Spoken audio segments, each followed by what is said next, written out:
we have finally seen some gameplay of Halo Infinite. Despite some grumbling about the visuals, it's looking like a pretty good Halo game. There's a lot of details in the 8-minute demo, some obvious and others more subtle. In this video, we've gone ahead and compiled all of that information for you into one super video. Let's get to it.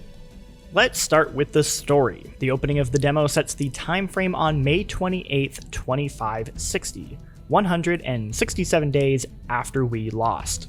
This event is referred to several times, but the game is staying cagey on what exactly this is. For reference, the events of Halo 5 take place and end in October of 2558, and the events of Halo Wars 2 take place in 2559. 343 has stated that Infinite is set to be the conclusion of the Forerunner saga, the storyline that started all the way back in Halo 4. It's also going to set the path for future Halo stories. The main villains of the game are the Banished, a splinter group that broke off from the Covenant long ago.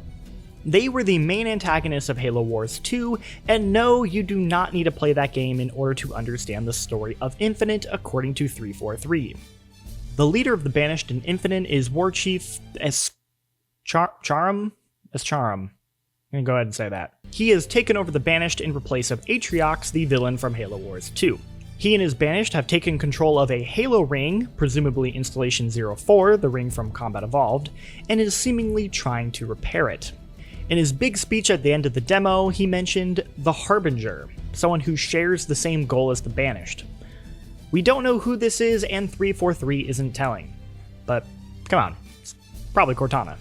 Last thing of note I thought was interesting is IGN asked 343 how much Master Chief talks in this one, and the answer was somewhere in between the mostly silent Chief of the original trilogy, wait here, and the very chatty Chief of Halo 4 and 5. Let's talk how Halo Infinite is structured, because it's by far the most intriguing aspect, and also still the least clear. 343 has said the game still has a story progression of a beginning, a middle, and an end. Within the game, there are these large open spaces, which have optional missions and places to explore.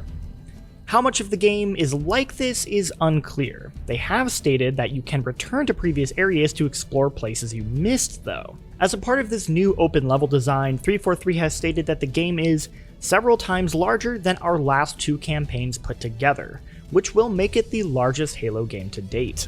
To help navigate these large environments is the brand new map. In it, you can do basic map stuff like set waypoints and check which missions are available. You know, basic video game things. In gameplay, Chief has a scan pulse ability which shows nearby objects of interest and objectives. Interestingly, these appear to have a difficulty associated with them. In this objective to take out Gun Battery West, you can see the symbol the franchise traditionally uses for normal difficulty. In the menu, we also see an upgrade tab, but we don't actually get to see what it looks like. 343 has stated that the upgrades are referring to the new equipment Master Chief picks up over the game. They assure players that there is no experience meter or experience-based skill tree. Speaking of equipment, the demo featured what is probably the biggest change to Master Chief's arsenal, a grappling hook known as the Grapple Shot. It seems to be a pretty versatile piece of equipment, letting you close the gap on enemies, traverse the environment, and pick up objects like fusion coils that you can then throw. I'm super curious if you can use this to pick up weapons off the ground. The other equipment shown is the Drop Wall, a front-facing energy wall that functions a lot like Halo 3's Bubble Shield, except that Chief can shoot through his side. Equipment like the Drop Wall appear to be a one-time use, while the Grapple Shot has a cooldown. Let's round it out by getting super specific and talking weapons. On the UNSC side, we got the brand new VK-78 Commando, a full auto machine gun with a scope that's described as good for mid-long range. This seems to fill the role usually meant for something like the battle rifle, but don't worry, that gun also is making a return. We see it for half a second in the trailer, and its design is in line with the classic Halo 2 look. We also have the CQS-48 Bulldog, a 12-gauge riot shotgun that is apparently replacing the classic Halo shotgun. Of course, the assault rifle returns, sporting a look closer in design to the version seen in Halo Reach. This one is the MA40AR, while the Reach one was the MA37, so it does indeed appear to be an upgrade from the original. The pistol shown is the MK50 sidekick, which gives off strong Halo 2 vibes and doesn't appear to have a scope. In fact, it's worth pointing out that we don't see any aiming down sights on weapons that don't have scopes, so it seems that 343 has gone back on the design decision to give all weapons ADS like they did in Halo 5. On the Covenant side, there's the Pulse Carbine, a new weapon that seems like a fusion of the Plasma Rifle and the Covenant Carbine. The Plasma Pistol's there, but we don't get to see it in action, and there's a brief look at the Energy Sword in a new trailer. The return of Brutes means the return of Brute weapons, like the Spike Grenade. There's the Mangler, a slow but powerful pistol that reminds me a lot of the Mauler shotgun from Halo 3. And last, there is the Ravager, a new 3-round burst weapon that is energy-based with a percent meter and vent for reloading. 343 has said that banished weapons with blades on them will do more melee damage than typical melee. The game will run at 60 FPS, although 343 has only been referring to the Series X when talking about it, so we're not really sure if it'll reach that on, say, the standard Xbox One.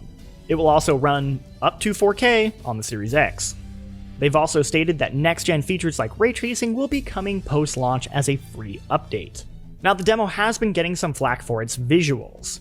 Xbox Marketing General Manager Aaron Greenberg has said in an interview with Inside Gaming that the game is still a work in progress and is confident the game will continue to get better and better in the coming months. They've also confirmed a PC version. Like with the Master Chief Collection, you can get it on Windows 10, the Xbox Game Pass app, and yes, even Steam. 343 has said there is a dedicated team focusing on the PC version in order to make sure it's the best it can possibly be. 343 is saving a big multiplayer reveal for later on, but we did get a few tidbits. After the backlash from Halo 5's lack of split screen, 343 has confirmed that Infinite will feature 2-player split screen co-op. On the PvP end, the grapple shot will show up, but as a pickup, not a permanent ability. Also, there was a rumor that the game wouldn't launch with multiplayer, but that has been confirmed as false. However, if you were hoping for a public beta, which was originally planned, 343 has gone back on that and can't make any promises. And finally, 343 has said that Halo Infinite is a platform for the future of the series. But what exactly does that mean?